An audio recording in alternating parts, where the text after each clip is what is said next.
Graça e paz, meus amados irmãos, que o Senhor, nosso Deus, abençoe a cada um dos amados que aqui chegaram para o adorar na beleza da sua santidade e também abençoe a cada irmão, a cada família que estão nos acompanhando aqui através da internet. Nós estamos aqui numa série de estudos, uma nova série de estudos falando sobre os milagres de Jesus Cristo, né? E essa nova série de estudos, nós já vimos 2 temas, né? E hoje nós vamos aqui para o terceiro tema que está aqui na tela, purificando da imundícia. Nas Escrituras Sagradas, nós temos um tema muito recorrente e muito necessário. Desde o Antigo Testamento, havia uma série de cerimônias que o Senhor pediu que fizesse, obviamente como tipos para a purificação da carne do homem exterior, exemplificando uma purificação do homem interior. Por isso que em muitas cerimônias do Antigo Testamento se havia a presença de água, né? Água, o santuário havia uma pia com água o tempo todo para a purificação, né?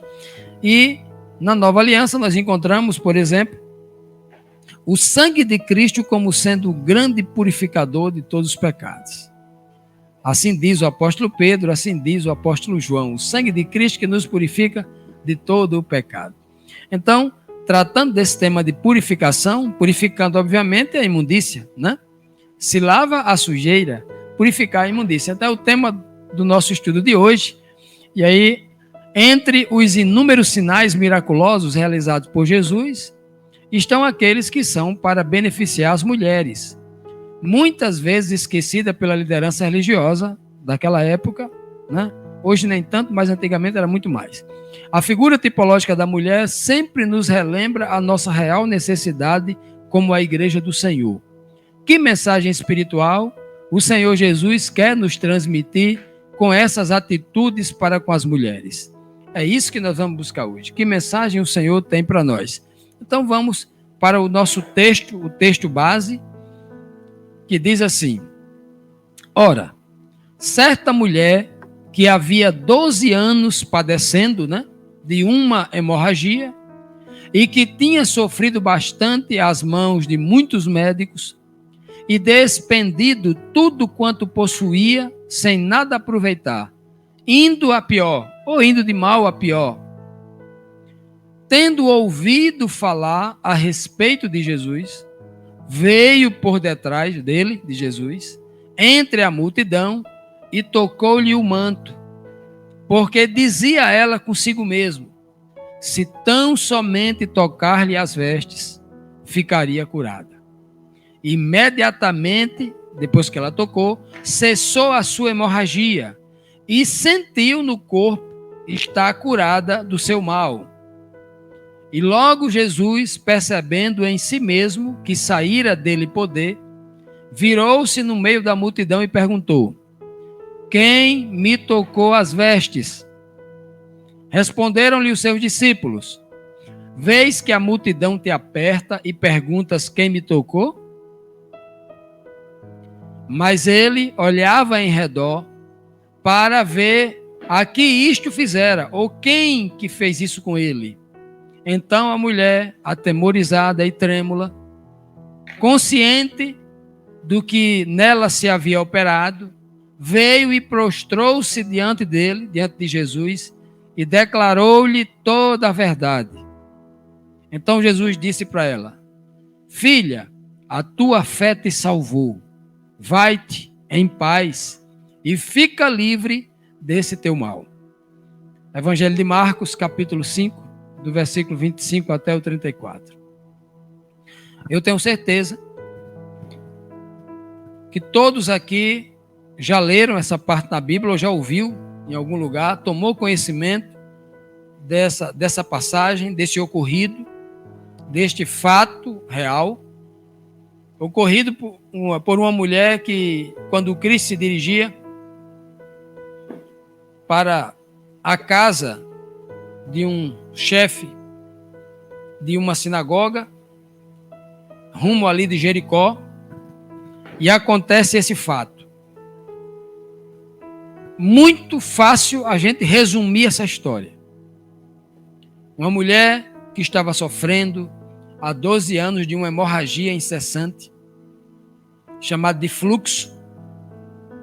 Se fosse um corte no braço que não sarava e saísse sangue direto, o texto não era fluxo. O texto era hemorragia. Mas como se tratava de um cisto no ovário, por exemplo, um problema no útero, algo que se parecia como uma menstruação incessante, a Bíblia chama de fluxo. Era algo que fazia dela uma mulher imunda. Porque, segundo o costume judaico, a mulher que estava nos dias de sua menstruação normal, esta mulher estava impura. Inclusive o marido, se tocasse nela, estava impuro também. Então essa mulher estava vivendo 12 anos, sangrando sem parar. Já tinha gastado tudo o que ela tinha de dinheiro, todos os seus recursos, com os médicos que ela conhecia. Foi para tudo que era médico. E ao invés dela melhorar com todo o investimento, a Bíblia diz que ela estava piorando. Ela já não tinha mais esperança nos médicos deste mundo. Então, ela ouviu falar de Jesus Cristo. E ao ouvir falar de Jesus Cristo, ela buscou Jesus Cristo. Só em ouvir falar, a fé no seu coração gerou uma esperança. E ela pensava consigo mesma: basta eu tocar nele. Mas eu não posso tocar nele, porque se eu tocar nele, ele vai ficar impuro, que eu sou uma mulher imunda, pensava ela. Então basta eu tocar só nas vestes, e eu posso ser curada, e eu serei curada. Ela foi, e aconteceu exatamente segundo a fé daquela mulher, e a história que nós vemos aqui. Agora, essa história a gente pode resumir aqui, eu acho que eu resumi aqui em menos de 5 minutos. A questão é, qual é a mensagem que há, a mensagem espiritual que há por trás, que está oculta na letra morta? Todos esses tipos que são utilizados, a linguagem que é utilizada na descrição deste grande milagre, qual é a mensagem que o Senhor está tentando passar para nós no sentido mais profundo? É isso que nós vamos fazer agora, um exercício espiritual, para que nosso espírito, o nosso caráter seja edificado no Senhor. Vamos para as aplicações para a nossa edificação espiritual. Vamos lá, vamos fazer as aplicações. Como a palavra descreve a pessoa, né, a pessoa que experimentará um milagre de Cristo. Como é que a palavra descreve? Essa pessoa que vai experimentar, né? Essa pessoa aqui do texto, a mulher. O texto fala assim: certa mulher. A Bíblia nem diz o nome dela. Isso não é comum na Bíblia. Porque na Bíblia tem muitos milagres que Cristo faz com leproso, com cego, que o nome dele não é dito. E muitos outros, até menos famosos, o nome dele é citado, o nome dela é citado. Mas dessa mulher não é citado o nome dela. O texto fala: ora, certa mulher, uma mulher qualquer. Certa mulher. Então, na tipologia bíblica, mulher está ligada à igreja. Marido, mulher, está ligado a relacionamento. Então, quando a Bíblia fala certa mulher, está dizendo assim, olha, uma mulher que representa a igreja de Cristo, que estava num estado de imundícia, estava imunda, carecendo de ser purificada, carecendo de ajuda de um Salvador. Era uma certa mulher. Essa mulher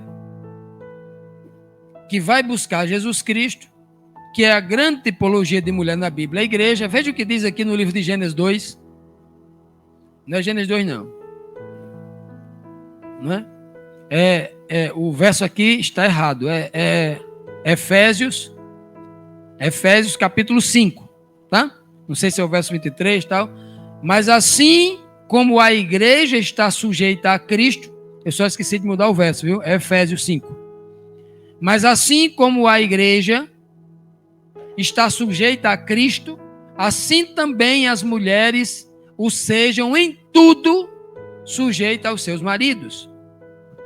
Perceba, meus amados irmãos, que aqui Paulo está fazendo uma comparação muito clara. Ele está comparando a igreja às mulheres e está comparando Cristo aos maridos. Está aí, ó. Até deixei aí em negrito e destaquei a cor aí para vocês. Então, assim como a igreja está sujeita a Cristo, assim as mulheres, equiparando igreja com mulher, está sujeita aos seus maridos, comparando Cristo aos maridos. Então, na tipologia bíblica, está muito clara que mulher na Bíblia está vinculada, é um tipo vinculado à igreja. Não é só esse texto. Na parábola das 10 virgens, nós temos ali mulheres, igrejas, que estão esperando Cristo. No Apocalipse 12, nós temos uma mulher vestida de branco, vestida de sol, né, com a luz do sol, o branco da luz do sol, a lua debaixo dos pés, 12 estrelas na cabeça, né, tipificando a igreja da nova aliança. Está lá no capítulo 12 de Apocalipse. Então, mulher na Bíblia é a igreja. Ok? 5:24, não é isso? Efésios 5, versículo 24. Amanhã, os irmãos que vão receber esse estudo aqui, já vão estar recebendo ali o PDF já com a correção, tá bom? Foi um pequeno equívoco de minha parte, mas o estudo vai estar correto amanhã para os irmãos. Aqui não é Gênesis 2, 22, 23, é Efésios 5, versículo 24. Corrijam aí, tá bom? Vamos lá. Por que as escrituras descrevem o tempo de sofrimento daquela mulher? Diz assim o texto, ó, que havia 12 anos padecendo dessa doença. 12 anos. Por que aquela mulher estava há 12 anos? Por que ela não foi conduzida pelo Espírito? Por que Cristo não chegou 10 anos antes para curar aquela mulher? Por que Jesus Cristo só atende as pessoas, não foi no primeiro ano do seu ministério ou no último, para que não fosse 12, fosse 10, fosse 13, fosse 14, fosse 15? Por que tinha que ser exatamente 12 anos? Justamente porque essa mulher representa a igreja de Israel, das 12 tribos de Israel, mostrando claramente que todas as igrejas, todas as tribos, o povo inteiro, ela representa toda a nação do professo povo de Deus. E todo o povo de Deus, representado por esta mulher, estava imundo, estava sangrando, estava numa hemorragia de que o homem, quando está perdendo sangue, ele está se encaminhando para a morte. Porque se ele sangrar até a última gota, ele vai morrer. Precisa da última gota, não. Ele perdeu uma determinada quantidade de sangue, se não me engano, 65% a 60%, ele já morre. Então, a mensagem é: Cristo veio quando a igreja, toda a igreja, as 12 tribos, estava sangrando, estava caminhando para uma morte rápida. Não só sangrando porque estava num sacrifício, mas o sangue dela era em consequência do seu pecado, porque era um sangue que a qualificava como um ser imundo. Era um sangue vinculado a pecado, imundo. Então esta mulher, ela que já estava sofrendo há 12 anos, está dizendo, não tinha chance, nem para a tribo de Judá. As outras tribos que moravam ali haviam se transformado em judeus lá em Jerusalém. Todos aqueles sacerdotes, sumo sacerdote, toda a religiosidade estava na condição dessa mulher, imundo. E todos eles precisavam chegar até Cristo para tocar em Deus. Todos eles precisavam tocar em Deus.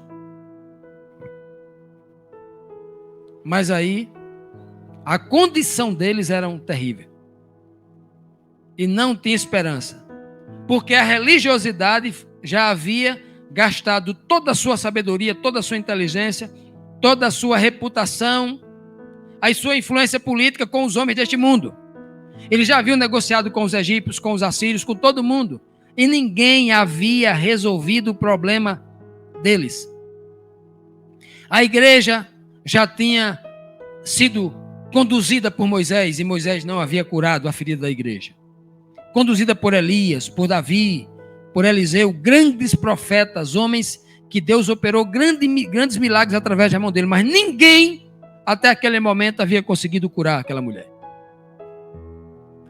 E então essa mulher, durante esse tempo todo, a igreja estava se esvaindo em sangue para morrer. Mas precisava tocar naquele que não só estancaria o sangue, mas que a purificaria. Por isso que é uma mulher, por isso que é 12. Ora, para que comais e bebais a minha mesa no meu reino, e vos senteis sobre tronos, julgando as 12 tribos de Israel. Lucas 22, ele mostra claramente que a verdadeira igreja de Deus, a que será salva, que estará no reino de Deus, no grande banquete com Cristo, nas bodas do Cordeiro, vai estar lá julgando as 12 tribos de Israel. Por que o texto não diz estará julgando o mundo, mas as 12 tribos? Porque Cristo veio para salvar justamente esse povo. Cristo não pode salvar o mundo que o rejeita, que rejeita a graça de Deus. Ele vem para salvar aqueles que ouvem, que querem ser filhos da fé de Israel, né? Filhos de Abraão, e aí sim, o seu sangue garante a purificação dessas pessoas. O sangue de Cristo não tem poder nenhum para purificar a vida daqueles que não querem nada com a palavra de Deus, não aceitam a graça de Deus, rejeitam Deus. O sangue de Cristo para essas pessoas é como se fosse, como diz a própria Bíblia, até uma maldição. Porque a bênção é bênção para os que querem. Aqueles que rejeitam a bênção, a sua vida se torna o quê? Uma maldição. Infelizmente, tem muita gente que olha para a bênção do sangue de Cristo como uma maldição. Continuando. Que tipologia encontramos no mal que a mulher carregava em si mesma? O texto diz, ela padecia de uma hemorragia. Nessa versão aqui, apesar que a versão mais correta seria, ela padecia de um fluxo. Ou seja, ela colocava grandes quantidades de sangue para fora continuamente. Era um fluxo. Não é um sangue que você corta o braço em algum lugar, você corta o seu corpo e aí começa a sair sangue. Mas em pouco tempo, o próprio corpo vai prover os meios para aquilo coagular e cessar o fluxo. Mas quando a Bíblia chama fluxo, é justamente porque aquilo não cessava. Era contínuo. A Bíblia diz no livro de Gênesis 9, versículo 4 e 5 assim, a carne, porém, com sua vida, isto é, com o seu sangue, ele compara vida a sangue aqui, não comereis. Certamente requererei o vosso sangue, o sangue das vossas vidas. Veja que a Bíblia compara o sangue à vida. Na tipologia bíblica, o sangue simboliza a vida. A vida não só no fôlego, na respiração, no ato de o homem ir e vir, não. Mas a vida no sentido ainda mais amplo, espiritualmente mais amplo. Quando a Bíblia diz aqui para a gente que a vida está no sangue, que o sangue é a vida, a Bíblia está me conduzindo para a questão espiritual. O sangue, lá na Nova Aliança, tipifica o Espírito. O sangue no Antigo Testamento, no tempo da tipologia, ele apontava para a vida. Na Nova Aliança, a carne, ela pende para a morte, mas o Espírito vivifica. Na Nova Aliança, você só pode ter vida no Espírito. Na Nova Aliança, a carne só inclina para a morte. E o Espírito, que é o sangue, ou o sangue que é o Espírito, Nova Aliança, ele é quem nos traz vida. É o que está dizendo aqui, nessa tipologia maravilhosa, mostrando que para aquele povo que estava vinculado às coisas físicas, que o sangue representava a vida. E a vida aqui não é simplesmente o ato de estar vivo ou o ato de estar morto, não. A vida é o meu trajeto, é aquilo que eu faço, as minhas escolhas, a minha vida no sentido de rota, de caminhada. E aquela mulher estava realmente perdendo isso, aos poucos ou aos muitos, né? Estava perdendo isso aí. Que verdadeiro testemunho de fé deu aquela mulher que era tida como imunda pelas pessoas. O texto diz que, antes disso aí, o texto diz que ela já tinha gastado tudo que ela tinha. Alguém aqui já gastou todo o dinheiro que tinha para tratar uma doença?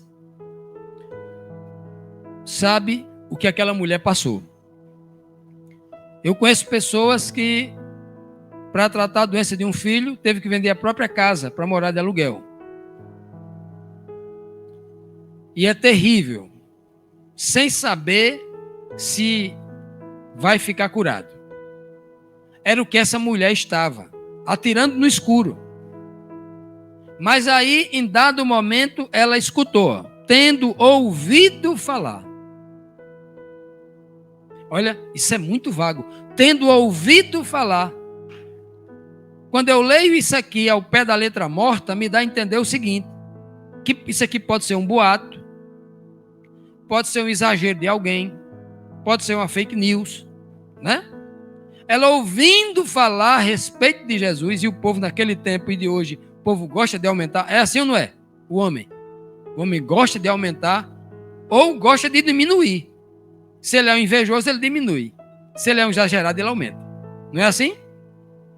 Então aquela mulher, ouvindo falar de Jesus, ela disse, eu já gastei tudo que tinha com todos os médicos. Agora, não custa nada eu tentar com essa pessoa. Já não tem dinheiro mesmo. Já não tem mais para onde ir. Agora só me cabe ele. Isso é tão maravilhoso que a Bíblia diz que Cristo veio na plenitude dos tempos. Ele veio no tempo certo. Ele veio quando o povo já tinha em torno de 4.000 anos de história.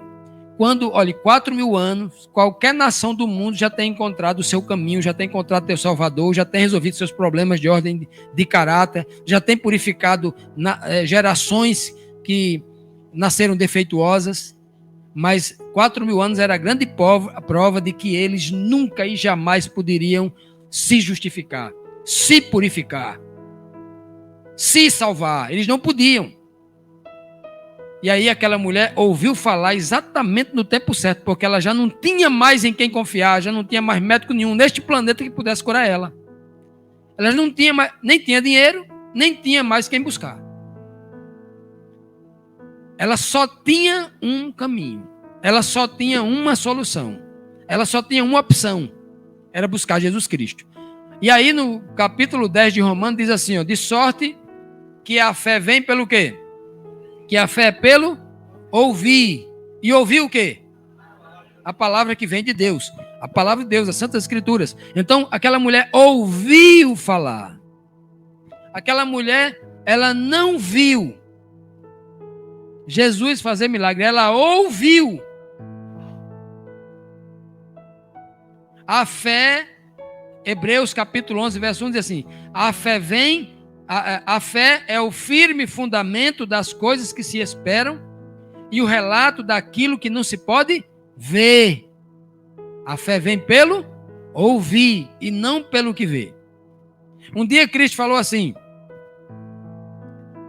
para um povo rebelde, para o povo das 12 tribos de Israel. Ele diz assim para os seus discípulos: se eles não virem eu fazer os milagres, eles não crerão. Quando ele diz vir ali, ele não está falando especificamente da pessoa ver com os olhos. Se eu estou falando com você aqui, eu pego um áudio aqui no meu celular aqui, aí diga assim: Adilson, escuta aqui esse áudio aqui, a pessoa falando, né, e tal. Aí depois eu boto no bolso assim: Adilson, tu viu isso? Você vai dizer: vi. Não é assim? Então a força de expressão que Cristo não está falando exatamente de alguém que vê, mas de alguém que toma conhecimento. O próprio Cristo chegou para os principais dos sacerdotes, o sumo sacerdote, os sacerdotes, doutores da lei, grandes escritores chamados escribas, duas grandes seitas religiosas, cada uma mais orgulhosa do que a outra, porque cada uma, né, arrogava ter um conhecimento maior da Escritura Sagrada do que a outra. Eram os fariseus e os saduceus. E Cristo realizou tantos milagres diante dele, os olhos deles viram e eles não acreditaram. Dentro da sinagoga, Jesus chamou um homem, no dia de sábado, que estava sentado assim, chamou para o meio, a Bíblia diz que ele chamou para o centro. Para o centro, que é para ninguém deixar de ver. Para que ninguém tivesse a desculpa, assim, está no centro. Coloque alguém no centro de um estádio de futebol, se todo mundo não vai ver. A sinagoga era assim. Ele colocou no centro. E mandou aquele homem estender a mão. E Jesus Cristo curou a mão direita dele, que era seca, ficou boa a mão. Para que eles vissem. E eles não acreditaram. Jesus fez muitos outros milagres diante da vista desses homens. De fariseus, de saduceus, de sacerdotes, de doutores da lei. E eles não acreditaram. Mas essa mulher acreditou só porque ouviu. Ela não sabia que era Jesus, não. Ela só ouviu falar que era Jesus Cristo. Olha a diferença. E aqui nós vemos a beleza da diferença. Que você sendo um pastor, você sendo um teólogo, sendo um missionário, sendo um obreiro de qualquer igreja, de qualquer ministério, isso não lhe dá garantia nenhuma de que você seja justificado, de que você tenha fé, de que você herde a salvação. Porque tudo vem pela fé. Aqui, nos dias de Cristo, muitos pastores, a mais alta cúpula, dos que viram Cristo fazer milagre, eu não encontro nenhum se convertendo. Nenhum. Me mostre na Bíblia um sacerdote se convertendo e confessando Jesus como seu Salvador. Me mostre um na Bíblia. Me mostre um doutor da lei se convertendo e confessando Cristo diante do Sinédrio, que ele era o Filho de Deus, como Paulo confessou. Não tem, eu não encontro na Bíblia, irmão Pedro, eu não encontro. Pode ter tido aí, mas eu não encontro na Bíblia não. E a Bíblia registraria se tivesse um homem, grande homem desse se convertendo, era um grande testemunho, a Bíblia tinha que registrar. Eu não encontro isso, irmão. O que eu encontro em todos os milagres de Cristo são pessoas pobres, pessoas sem nenhum privilégio, pessoas que não eram ícones na sociedade, mas esquecidas, eram as minorias que não eram lembradas, nem nos palácios, nem nas sinagogas, nem no templo em Jerusalém, eram pessoas, essas pobres. Cristo até falou assim para os 2 discípulos que João Batista enviou: diga a João Batista que o evangelho está sendo anunciado aos pobres. Os pobres. Olha que coisa linda, né? Então, essa é a beleza. Uma mulher pobre, até porque quando ela tinha dinheiro, estava rica, tinha condição de pagar médico, ninguém resolveu. Mas quando ela ficou pobre, aí ela encontrou o Salvador. De graça. Que atitude medrosa tomou a mulher devido à vergonha da imundícia da sua carne. Agora, eu me colocando no lugar daquela mulher, obviamente, eu nunca vou poder sentir o que ela sentiu, só uma mulher pode sentir, que já teve alguma experiência semelhante a dela. Mas eu tento me colocar no lugar dela. Como é você viver num ambiente se sentindo imundo? Você já entrou em algum ambiente onde todo mundo estava muito bem arrumadinho, todo mundo bem chique, limpo, roupa novinha, limpinha, bem passada, todo mundo bem cuidado, e você parecendo aquele mecânico que saiu debaixo de um carro, que estava ali consertando uma peça de um carro e não teve tempo de tomar um banho e tal? Já imaginou a situação? Você se sente deslocado, não é? Você vai para uma festa, um encontro, algo que está lá no convite, está dizendo passeio completo, né? Passeio completo, ou seja, terno e gravata. Mas você foi apenas com uma calça, uma camisa igual eu estou vestido aqui, e todo mundo de paletó e gravata e você deslocado. Sente um peixe fora d'água, não sente? Agora, o caso dessa mulher é muito pior. Porque essa mulher, ela era imunda. Se todo mundo conhecesse a situação dela, ela tinha que andar na rua igual um leproso, gritando: imunda, imunda, se afaste, não toque, porque se tocasse nela, ficava imunda. Se ela tocasse numa mesa, quem tocasse na mesa estava imundo. Era uma situação terrível daquela mulher. Então, que atitude medrosa tomou a mulher devido à vergonha da imundície que ela trazia na carne? É uma atitude medrosa ou corajosa, né? Qual é a atitude que ela tomou? Ela veio por trás. Ela veio por trás, se escondendo entre a multidão. Ou seja, ela estava contaminando a multidão toda, porque a Bíblia diz que a multidão estava comprimindo Jesus. Era muita gente tocando em Jesus. Para ela chegar perto de Jesus, ela tocou em muita gente. Ou seja, ela contaminou a multidão toda. Porque todo mundo estava se tocando. Se ela tocou em um, esse um tocou no outro, o outro tocou no outro, está todo mundo imundo. Segundo a lei de Moisés.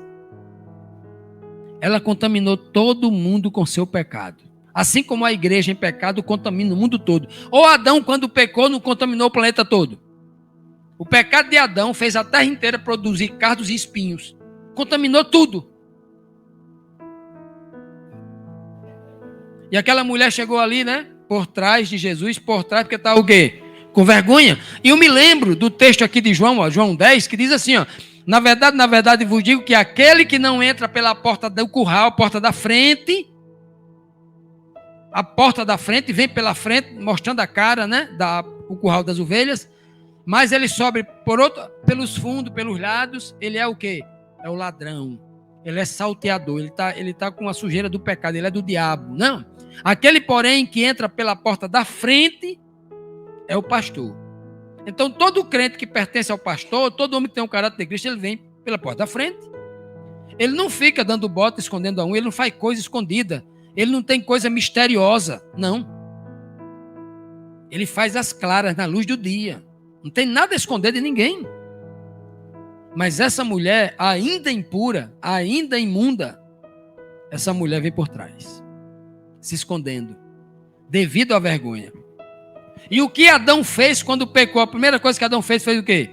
Se esconder diante da vergonha, da imundícia do pecado. Porque o pecado nos faz sujos. E a gente olha para a roupa e vê aquela imundícia na roupa suja, a gente faz o quê? Se esconde. Eu lembro quando eu era menino ainda, 15 anos de idade. Ia trabalhar, pegava 2 ônibus. E uma enfermeira, toda de branco, trabalhava lá na fábrica que eu trabalhava, lá na Zona Norte. E aquela moça se descuidou. Eu acho que ela se esqueceu, não levou um absorvente. E ela estava sentada no banco. Quando ela se levantou, a roupa dela estava branca, estava vermelha. Aquela moça ficou sem chão. Mas eu senti a vergonha dela. Era uma vergonha, coitada. Assim, eu baixei a cabeça porque eu senti a dor dela. Eu fiquei triste por ela. Eu senti a dor dela. porque ela botou a bolsa, a mochilazinha assim nas costas para tentar disfarçar tudinho, mas foi uma situação muito triste. Aquela moça, com o tempo, ela saiu lá da fábrica porque ela não aguentou a vergonha que passou. Então, quando eu olho para essa mulher aqui, eu entendo o medo e a vergonha, porque o pecado é uma desgraça. E é por isso que Cristo veio fazer assim, olha, está aqui o meu sangue no seu lugar. Eu vou passar a vergonha por você, vou purificar você com o meu sangue, agora você vai andar de cabeça erguida. Eu não quero meus filhos andando de cabeça baixa, não. Você vai seguir o que eu disser, faça o que eu disser, que vocês não vão pecar. Vocês não vão pecar. Vocês não vão estar com nódoas, com sujeiras. Eu quero que todos vocês andem de cabeça erguida. Deixe que eu passe a vergonha por vocês. E agora eu vou fazer para que... Vou limpar vocês. Agora vocês estão tudo limpinho. Agora cuidado para não se sujar. Essa é a beleza da obra de Cristo. E aqui nós vemos a condição daquele que está imundo. A sua mente o acusa de noite. Tem algo errado com você. E só Jesus pode trazer essa cura. Que mensagem tipológica há na ação de tocar o manto de Jesus? Olha que coisa linda. Preste muita atenção aqui nessa parte agora, que é muito linda. A Bíblia diz que ela tocou-lhe o manto. Algumas versões imprecisas falam tocou-lhe as vestes, não é vestes. O texto correto é manto.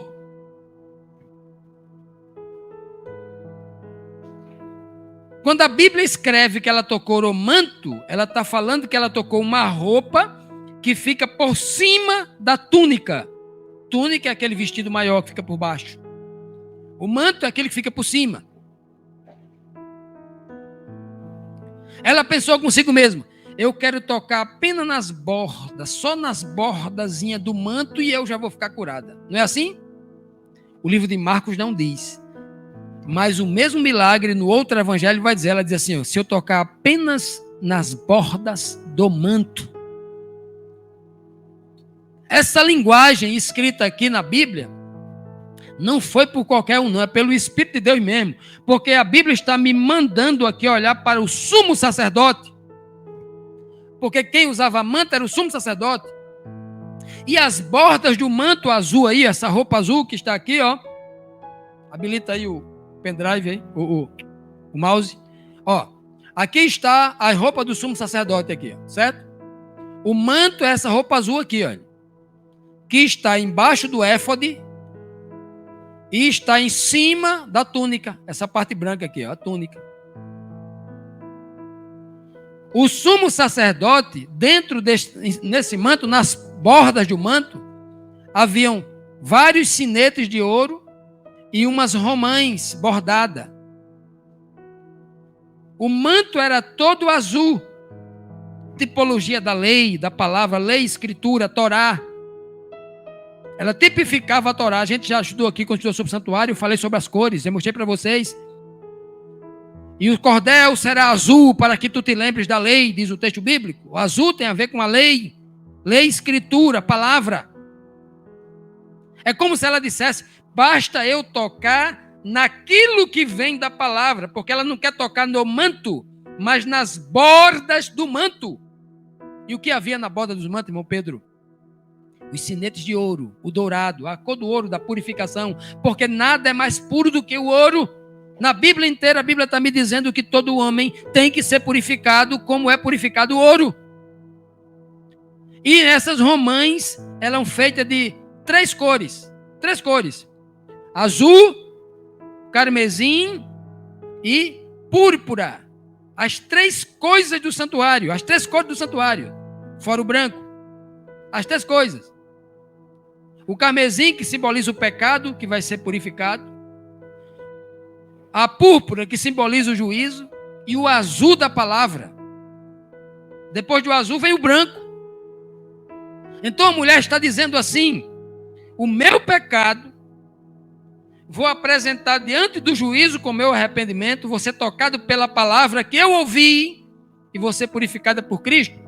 A beleza desse texto é que quando ela fala manto, bordas do manto, a escritura traz a cena o sumo sacerdote. E o sumo sacerdote só colocava esta roupa quando ele ia entrar no dia 10 do mês 7º no Santíssimo, ele ia estar diante do Pai. Diante de Deus. Jesus, o sumo sacerdote, é o único que entra diante de Deus, o Pai.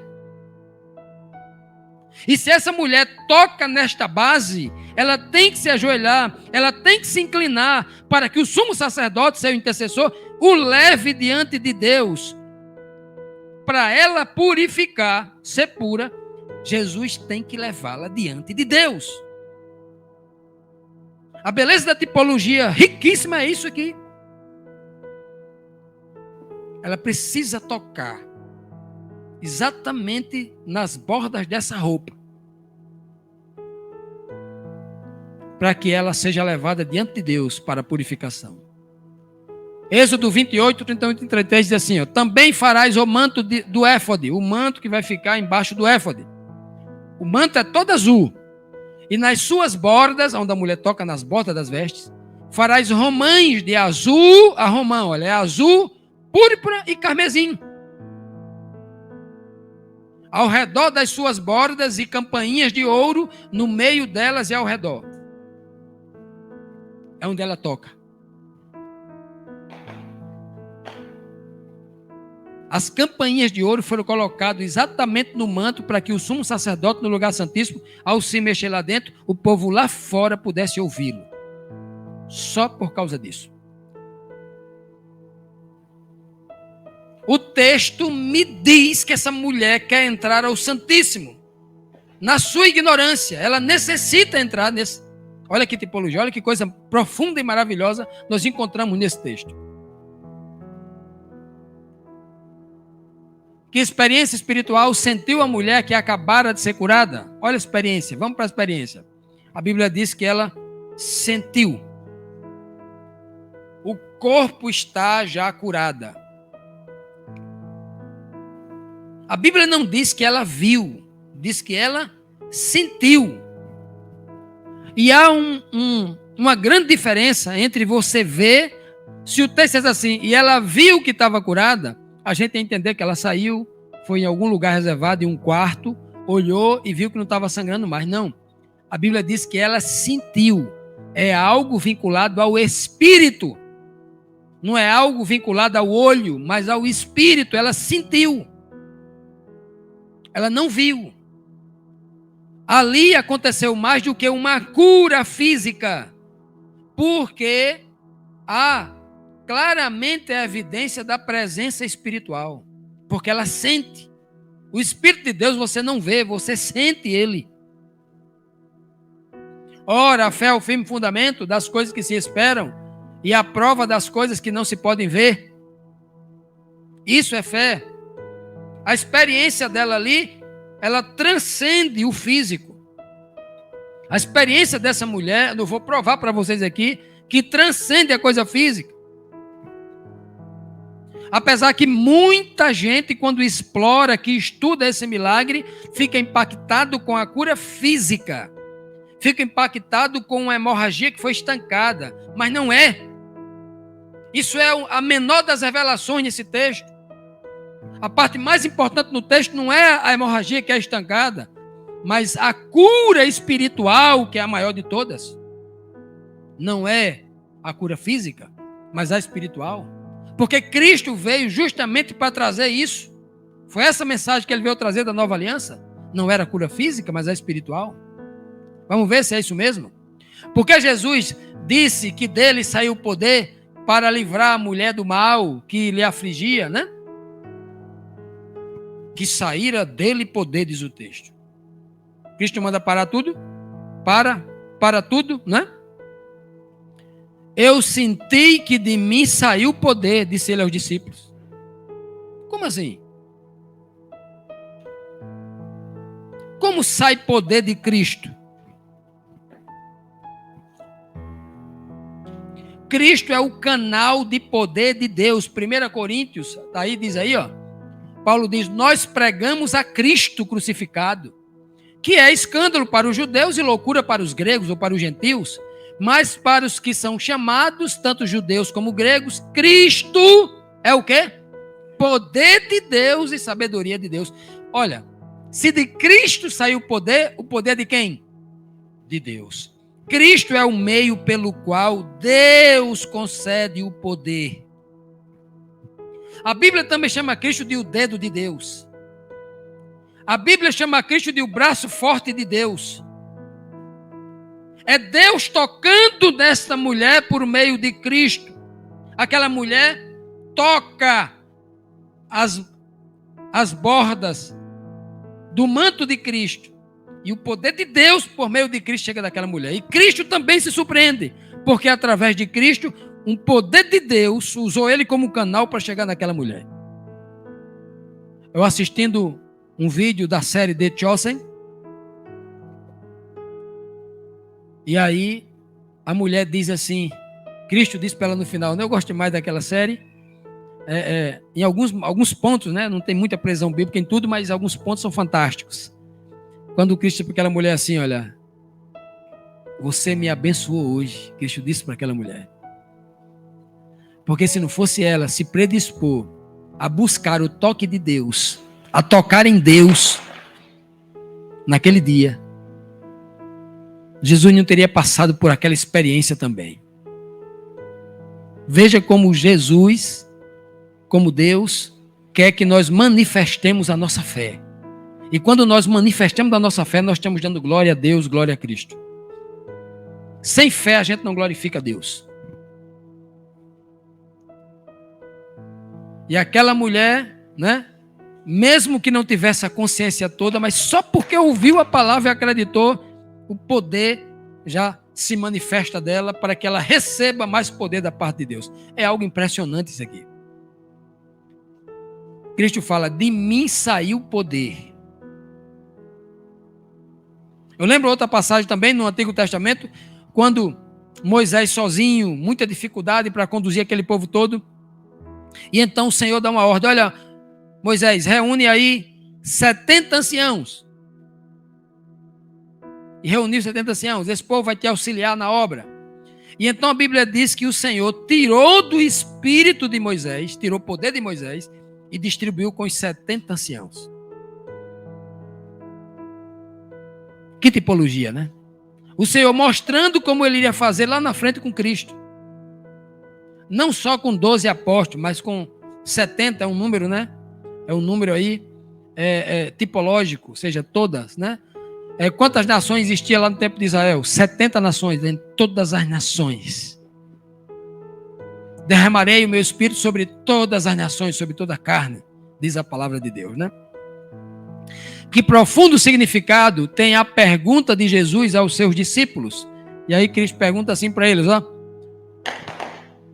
Quem me tocou?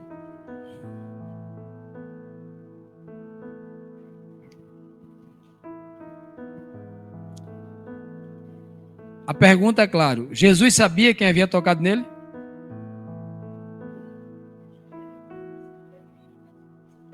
Se ele soubesse, ele não teria perguntado.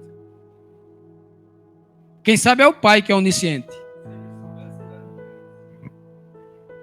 Ele estava de costa. A Bíblia diz que a mulher veio nas costas dele.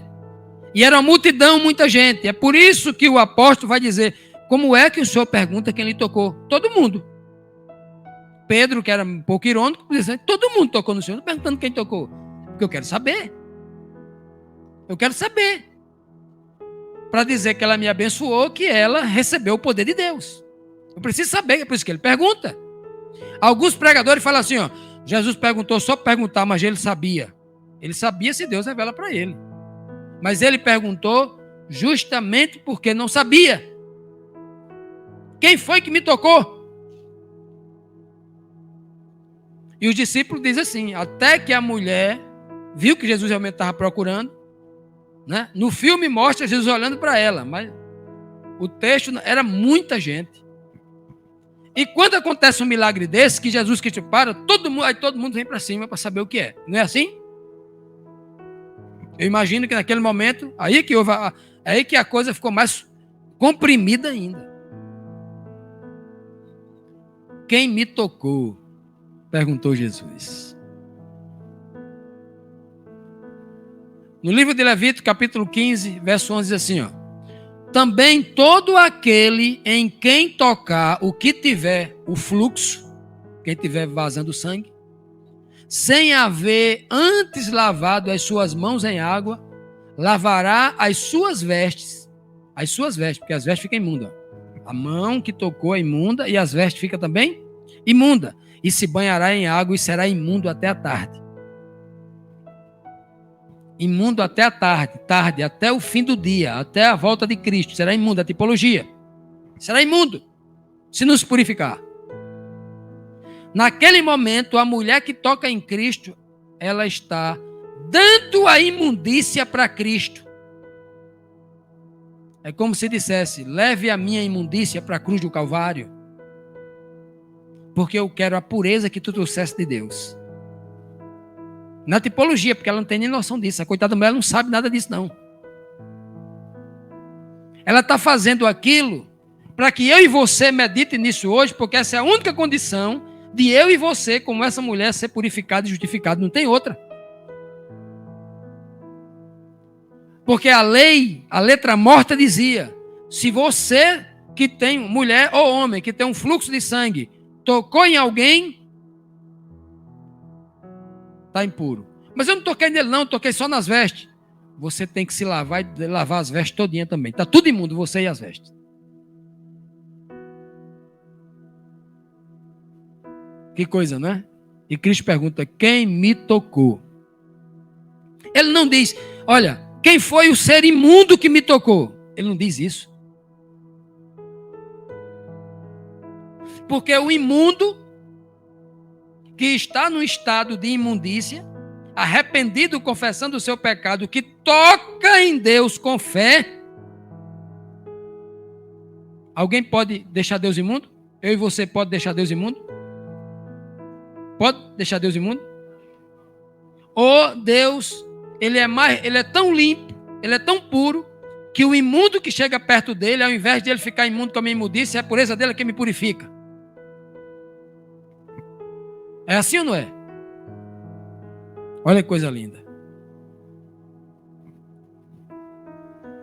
Jesus não se incomoda ali não, porque ali não tem imundícia ali. O que está acontecendo ali é um fluxo de pureza, não é um fluxo de imundícia. Aquela mulher estava jorrando um fluxo de morte, mas de Deus veio um fluxo de luz e de vida, que passou por Cristo e chegou naquela mulher.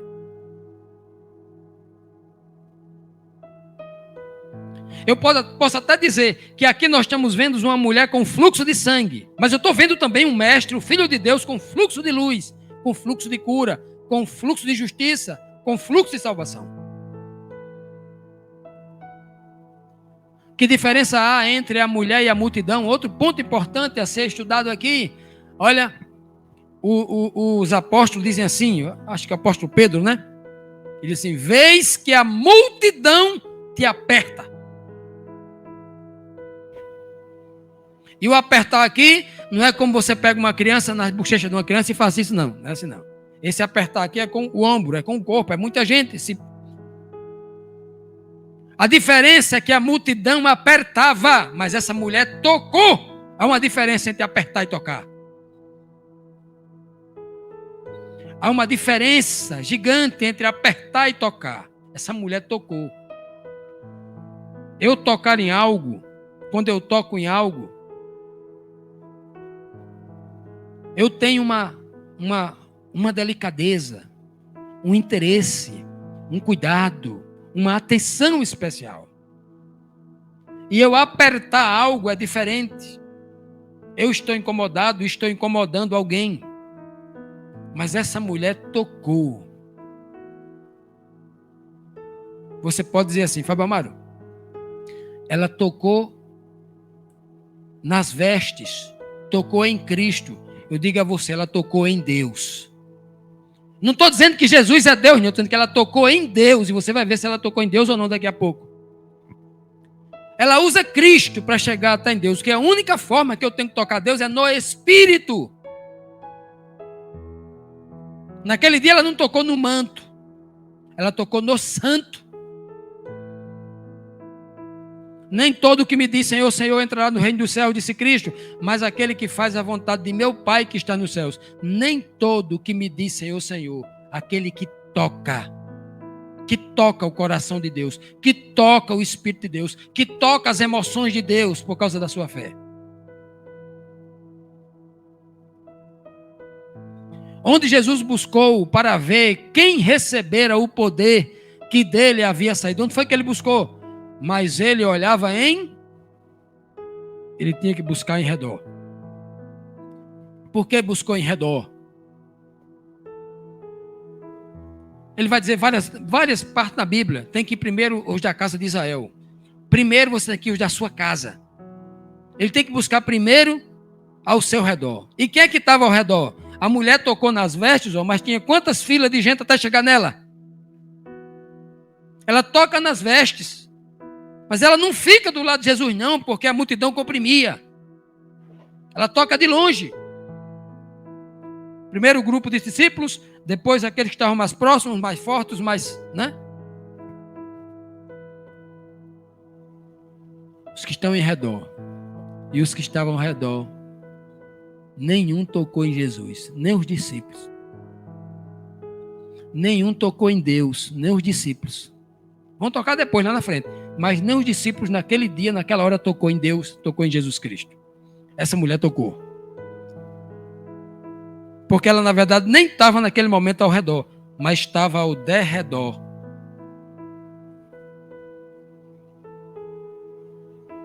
Cuidado, porque a gente está na igreja todo dia, cantando, pregando, ensinando, estamos ao redor da fé. E muita gente que está ao redor não está tocando em Deus, e nem sendo tocado por Ele. Jesus dizia, não há profeta sem honra, senão na sua própria pátria, entre os seus parentes e a sua casa. Porque muitas vezes os da própria casa não conseguem enxergar os que estão ao redor. Que sentimentos tomou conta da mulher que foi curada? Logo ela sentiu, né? Depois que ela sente, ela não vê, ela sente. Então a mulher ficou atemorizada e ficou toda trêmula. Por quê? Isaías 44, 10 diz assim, não temas, porque eu sou contigo. Não te assombres, porque eu sou o teu Deus. Eu te fortaleço, eu te ajudo e te sustento com a minha mão direita da justiça. Olha que coisa linda. O Senhor sabe que todo aquele que está imundo, ele está para baixo. Ele vem com sentimento de culpa. Ele vem com complexo de inferioridade. Ele se sente diminuído. Ele vem sem coragem. Ele vem sem força. E nós devemos saber disso, porque muita gente que entra aqui, entra assim. E a gente tem que ajudar. Pegar um no braço, outro no outro e animar. Porque o mundo vem assim. Ora, se tem até irmãos que dizem que conhecem Cristo, que estão nessa condição, imagina o mundo.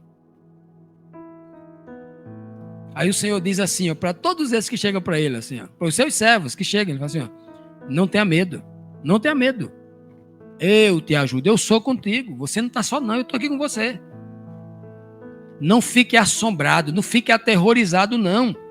Porque eu sou um Deus, não sou um pedaço de pau. Não sou um pedaço de ferro, não. Eu sou um Deus. Quem está com você aqui não é um homem, não é um médico, não é um general, é um Deus que está com você. É o que ele está dizendo aqui. Ó. Eu fortaleço você, eu vou te ajudar.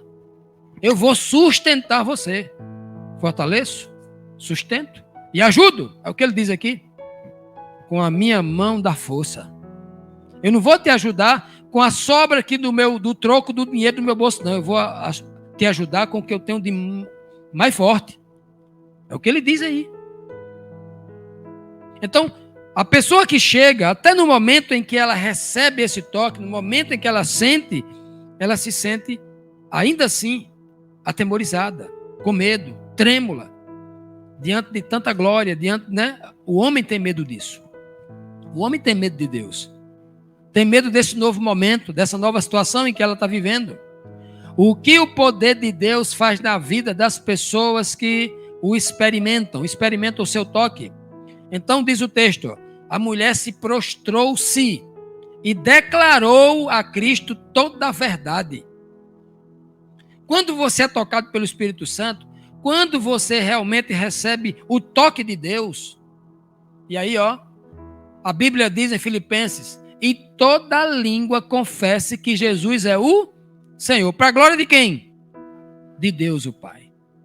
Aquela mulher, ao sentir o toque do Espírito nela, do Espírito de Deus, do poder de Deus nela, que passou por Cristo, aquela mulher vai confessar toda a verdade.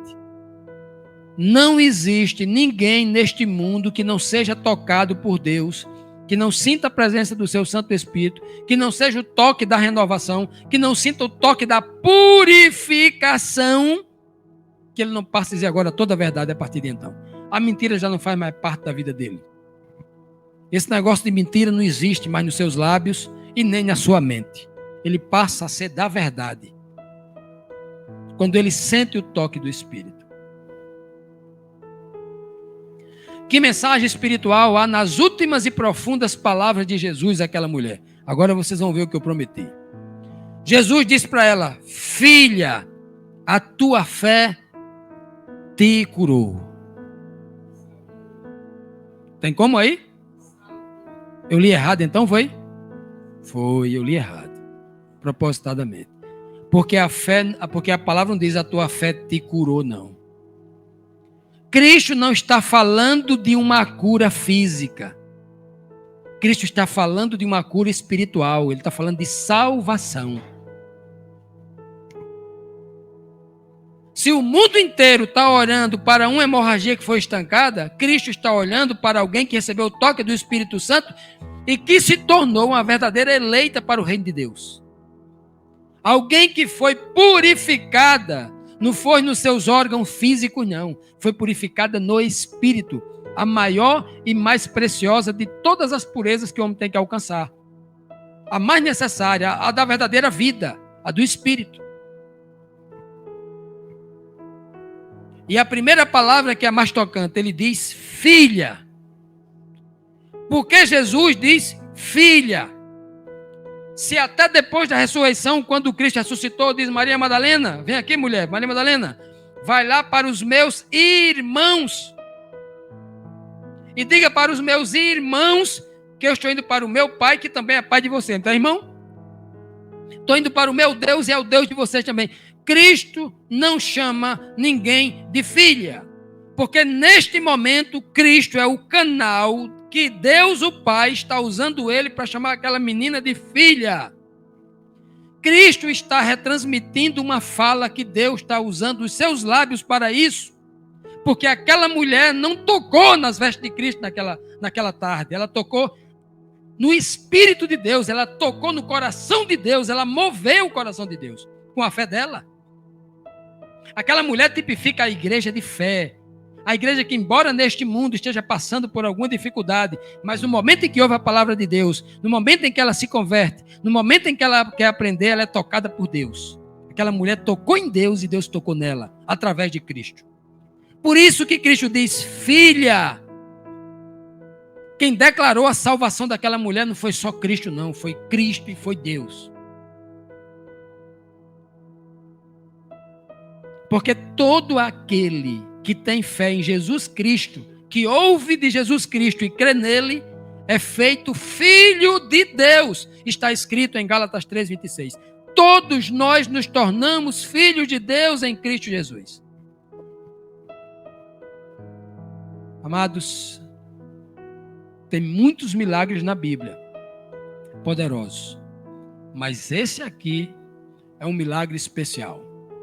1 João 3,1 diz assim, vede quão grande amor nos tem concedido o Pai, que fôssemos chamados filhos de Deus. Por isso o mundo não nos conhece, porque não conheceu a Ele. Eu poderia trocar aqui, fazer uma paráfrase aqui. Ele nos concedeu que fôssemos chamados filhos de Deus. Por isso o mundo não toca nele, porque Ele não tocou no mundo. Mas naquele dia, aquela mulher tocou pela fé em Deus, tocou o coração de Deus, tocou as emoções de Deus, tocou o Espírito de Deus, moveu os céus e Deus tocou nela através de Cristo. E para concluir, o texto bíblico, Cristo diz para ela assim: vai-te em paz. E fica livre deste mal. Olha, meus irmãos, quando Cristo diz vai em paz, a palavra paz aqui, eu já falei para vocês, é shalom. Cristo usava a palavra shalom. Era a língua dele, ele falava shalom. Vai, né? Shalom. Shalom, a palavra shalom vem do termo completo. Minha filha, você está completa. Você foi completada hoje pelo Espírito. O que você precisava, você encontrou aqui. Você estava procurando no lugar errado. Você estava procurando nos médicos, estava procurando no dinheiro, sem ninguém encontrar nada. Agora você está completa. Agora você pode ir, porque agora você está completa e livre do mal. Que mal? A imundícia do pecado, a imundícia da ignorância, a imundícia da morte certa pela condenação. Era um mal que ela estava livre. Ela não ficou livre somente da hemorragia física, não. O sangue da vida dela, que estava levando à morte, mostrou naquele dia que Jesus Cristo estancou a morte dela, que era certa, e garantiu para ela a vida eterna. Se, pois, o Filho vos libertar, verdadeiramente sereis livres, disse Jesus Cristo em João capítulo 8. Que principais ensinamentos nós podemos tirar de tudo que nós vimos aqui hoje, diante de tanta revelação maravilhosa? Eu trouxe aqui 7, como sempre.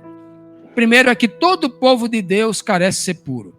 Se você acha que é crente, que você acha que já conhece a Bíblia toda, nós estamos na condição daquela mulher. Todos nós carecemos de purificação. Segundo ensinamento. Nós gastamos toda a nossa vida, todo o nosso recurso, nosso tempo, nosso dinheiro, buscando nos homens alguma resposta, alguma solução. Estamos errados, tem que buscar em Cristo. Buscar na palavra, tem que ouvir de Cristo. E aí a gente vai encontrar a solução de tudo que a gente está procurando. A cura, toda a cura, a principal delas é espiritual, ela só é encontrada na palavra de Deus. Não é em outro lugar, é na palavra de Deus. Não é no pastor da sua igreja, não. É na palavra de Deus. É o Espírito de Deus que opera a cura em você. 4. Tocar em Deus por Jesus Cristo é possível. Eu não estou falando tocar no corpo físico de Deus, que isso é impossível. Ninguém nunca viu a Deus. Estou falando aqui numa linguagem, usando uma analogia, usando uma linguagem simbólica. Estou falando em tocar no Espírito. Tocar, comover o coração de Deus ao ponto dele se inclinar para mim e me perdoar. Estou falando disso. Tocar em Deus por meio de Jesus Cristo é possível. Aquela mulher tocou naquele dia. Sem toque não há liberação de poder. Se você não toca em Deus, não há liberação de poder. Se você não toca em Cristo, você não vai receber o poder. Tem que ter o toque. Também não estou falando de toque físico, não. Estou falando de toque espiritual. Quem busca, né, a cura vai encontrar o quê? A salvação. Aquela mulher buscou uma cura para o físico, mas porque tinha ouvido a palavra e nela gerou fé, ela encontrou a salvação. Muitos de nós estamos aqui em busca de uma cura física. Continue buscando na palavra de Deus, porque certamente você vai encontrar a espiritual. 7. A liberdade que traz a paz só é possível através de Jesus Cristo. É Ele quem nos dá a liberdade e quem nos concede a paz. Que o Senhor nos abençoe e que durante esta semana, durante a nossa vida, se ainda não experimentamos, toquemos em Deus e sejamos tocados pelo seu poder. Amém?